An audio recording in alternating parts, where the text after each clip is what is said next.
Alright, so I've had it pop up in a couple of comments a few times, actually. So do you own the business, or what's the deal? How come you never say that stuff out loud? It's confusing, I don't fully understand. It's that way by design. First thing I want to clear up is an FFL. They're actually incredibly cheap. Say you want to manufacture machine guns to get the proper licensing to now there's other stuff like a resale license, etc., etc. But like just the firearms side of things, if you want to manufacture machine guns, what it's actually going to cost you per year is about $575. And you can make all the machine guns you want, and if you're doing it right, you're getting that $575 back by selling other firearms and silencers. So really, you're manufacturing machine guns for completely free. Because it popped up once or twice like, hey, you know, an FFL costs thousands of dollars. How did you afford it? No, it don't. The actual FFL itself costs $150 every 3 years. And then to throw on an SOT so you can sell silencers and make machine guns is an extra $500 once a year. And there's a lot of confusion about that because I actually went in to go buy a silencer from a place down the road. I'm not going to name drop them. But anyway, I know what the start cost of the silencer is, so I had a pretty good idea of what I wanted to pay for one. Because I wanted to go through the process once as a customer side of things before I get my SOTs, so I know like what's going on, and if they ask for advice or something, I can give it. And they had the silencer marked up double. Start cost was $400. They were selling it for a touch over $800. Plus with the tax stamp, that would have been $600 over cost I would have paid for that thing. And I tried negotiating with them. I'm like, hey, you know, I already know what the start cost is on this. Like, I don't have a problem paying a markup because you got to keep your lights on. But is there any way we could, like, bring this cost down a little bit? Because 100% markup is kind of ridiculous. And he was like, oh, I got to pay for my SOT, and that's thousands of dollars every year. I'm like, no, it's not. It's $500. It's not that much. He's like, no, it's thousands of dollars. And anyway, I'm kind of going off into the weeds. But that's unfortunately how ADHD people work. See, a normal person makes their point, and then they give the supporting facts that help support the point. An ADHD person goes over all the supporting facts first. By the time they get to the point, there's not even really a point to say the point because you've already made the point so thoroughly, who really cares? Sometimes I won't even say the point out loud because I made the point. But hang out through this video and I will break everything down and you will understand it. But again, like, I'm going over the facts before I actually make the point. So the reason it's like this by design, and you don't actually know whether or not I own the FFL, am I an employee here, am I just some straggler that comes in before they open? Why exactly is it so confusing? See, the problem with most gun shops. Number one, the first problem is the business front. They will go out and advertise directly. They'll put right in their name, gun shop. Yes, it does make it easier for people to find you, but it don't matter anymore because there's keywords. So like on our website, it says Coloma resale, but if you were to go into like Google Map and type in gun, will pop up. And then we have pictures in there showing a gun. Now why that matters is because it allows us to slip by a lot of the politics. We are not a gun shop. We are a resale store that sells guns. Therefore, we can get away with a lot of stuff. Kind of like zoning. A good example of this is way back when my dad wanted to open a salvage yard and he kept getting shut down by the town. He simply changed the name to Recycling Center. Not only did he get approved, they were offering him money to get it going. This way it could help the environment. The name matters, especially when it comes to zoning and getting approval for shit. So if you're going to open a gun shop, don't open a gun shop. Open a gas station that sells guns, or a resale store that sells guns, or a grocery store that sells guns. You want the front to be something else, not a gun shop, but sell guns inside of it. Now that we get a whole bunch of business. Like people will come in, they'll bring in their wife, and the only reason she came in is because she didn't think it was a gun shop. And while I'm selling him a firearm, she'll go and pick out crap out of the store, and typically I'll make more money off of her buying other crap because the percentage markups are so much higher on other things, because guns, it's actually really small, than in an actual gun shop. The next thing you want to avoid, I don't even know why I grabbed the whiteboard for this, is doing consignment. that is a terrible idea because you are taking responsibility for the firearm. So let's say you get a slightly shady customer. He comes in, he knows his firearm's broken, but it's not super obvious, so I don't pick up on it. I sell that firearm.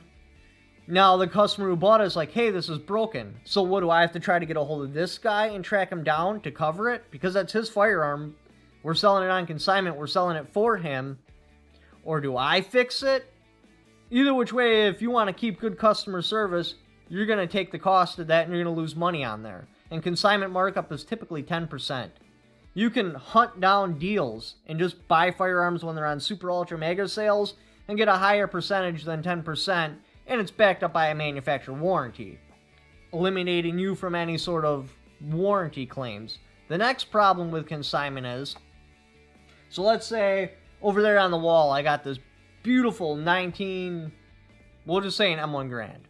Cherry condition, it's worth like, I'm making up numbers here, we'll say it's worth $3,000. A customer's checking it out and he bangs it on something, dings the stock, instantly dropping the value by, I'm going to make up a number here, we'll say $1,000. So now I have this customer's firearm that he wants X amount of dollars, that I'm only going to get a percentage, and the damage this customer caused over here brought up below what I was going to make off of selling that. Do not do consignment. I promise you, you will lose your ass. So now what? What am I going to like pull a gun on the customer that banged it and forced him to buy it? Am I going to tell that guy he can, go kick sand because I can't get him that kind of cash anymore? No, you got to take a loss on it. It's the only right thing to do. So now we got consignment firearms and business front covered. The next really big problem I see with a lot of gun shops is, so you got your FFL, your resale license, the brand, the business, the building, public figure, and inventory all get wrapped into a single person.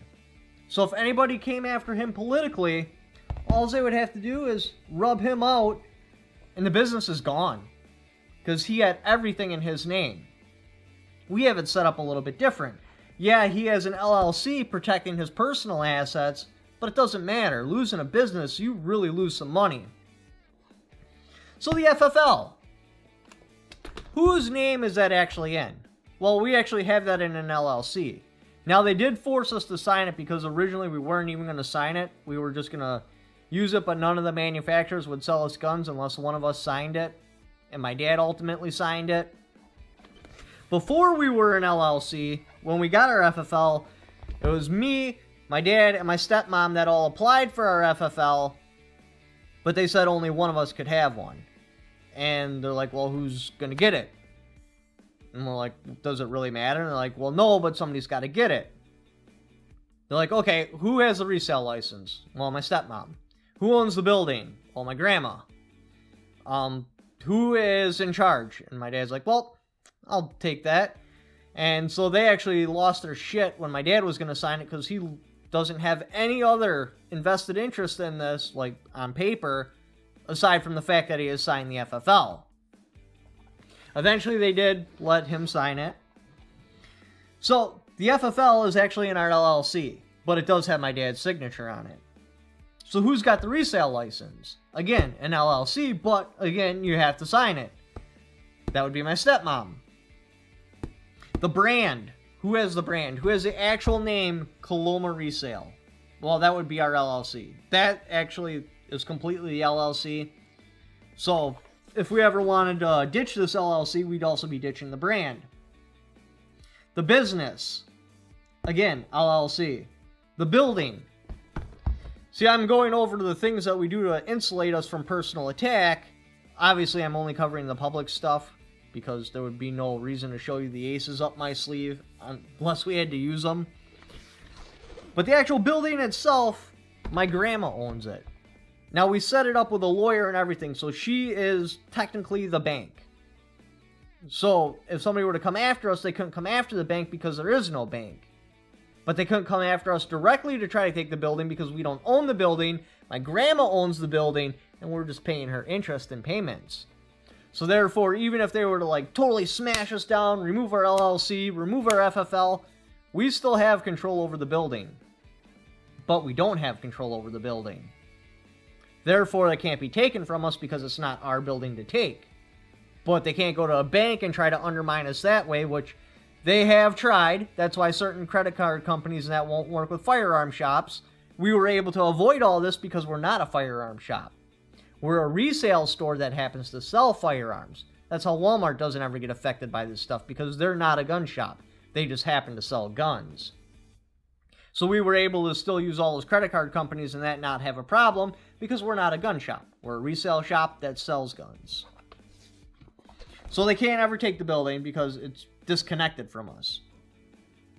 Public figure. That would be where I come in. I am the first line of defense. I'm the one that's supposed to take down all the half-hearted attempts, plus make myself noticed to get it out there that we exist. Inventory. Well, technically the LLC owns that, but we all kind of have it divided up. We all own a little bit, because the business itself doesn't pay us, we pay ourselves. I actually make most of my money off these videos, but I do get some from the inventory as well. Because we're not a publicly traded company, it's a little bit weird how it happens, but again, like, I'm not going to go over all of our defenses, just the ones that are public. So, let's say somebody would attack us. They would have to come after each and every one of us individually. So if they wanted to come after all the inventory, they would have to come after the LLC, me, my dad, my stepmom. My grandma would actually be out of that equation. We'll just put the knife over top of her. So let's say they wanted to come at us as a bank front. Well, they can't, because the only way they could do that is to be like, oh, this company doesn't do business with firearms companies, and we're going to let them know this way they boycott you. Well, we're not a firearm company. We're a resale store that just so happens to sell firearms. Public figure, again, they would be attacking me, but who really cares? I can change the name of the channel to whatever I want, and I can change whatever I have to do. Really, you can't attack me as a public figure. You'd have to go after this place as a whole, but even if you went after this place as a whole, I can still make my videos, and I can still be a public figure. So as soon as we get this up and running again, it'll be like we never shut down. We'll still have the same customer base. I'll be able to promote a reopening, all that good stuff. The building itself. Again, they'd have to go after my grandma, but she's not related to this. She doesn't have any invested interest in here whatsoever, except for collecting payments. The brand. The LLC owns the brand. Again, if they went after the brand, if they went after Coloma Resale, like just the name, we would set the LLC on fire, shut down for like a month while we get our new LLC, we'd open back up, and they'd be back at square one starting over. The resale license, they would have to go after my stepmom, but when she got the resale license, she didn't actually get it for this business. She had got it for the lunch wagon, which we still held on to a little piece of that interest. So the resale license is actually primarily for the lunch wagon, but it also is used in here. So they can't attack it directly as here because it's not a resale license just for here, if that makes any sense. The FFL, again, the LLC owns it. If they literally got our FFL pulled, we would set our LLC on fire, transfer all the inventory into our names, get a new FFL under a different brand, and then reopen back up. And that's important when you're dealing with something so politically taboo like firearms. You gotta put in defenses. So we're like an onion. Yeah, they could take us down, but the time and money they would invest in a lawyer, and then most of the time we could just restart like nothing ever happened. It would be extremely tough to take us down. And this is only the public defenses. We have other stuff set up too. And that's usually where I start my story with a lot of this is like, oh, hey, we had this building and I was like, oh, we should get an FFL. But there's so much more into it than that. But that stuff doesn't really matter. And that's private conversations where we had talked about all this and how we could defend it, how we could get a gun shop going. But as a public figure, like, or what's public is we were a resale shop and then decided to sell firearms. We don't want to say it in the other way because then we'd be a firearm shop that decided to sell other things. Anyway, I hope this information at least helped you in some way or in form. Hopefully someday we'll get this Also, a head shop set up right over there in the corner. This way you can buy a crack pipe and some bath salts, get a pistol, and maybe we could sell you some booze and get you out the door. Just kidding. Anyway, if you like to check out any of my other videos, click on the links up here. If you'd like to help support the channel, I got my Patreon. I also got affiliate links down in the description. Even if you don't buy what the link is for, just clicking on that link and then doing your Amazon shopping you were already going to do anyway, I get a little kickback for it. Thank you for watching. Don't forget to subscribe.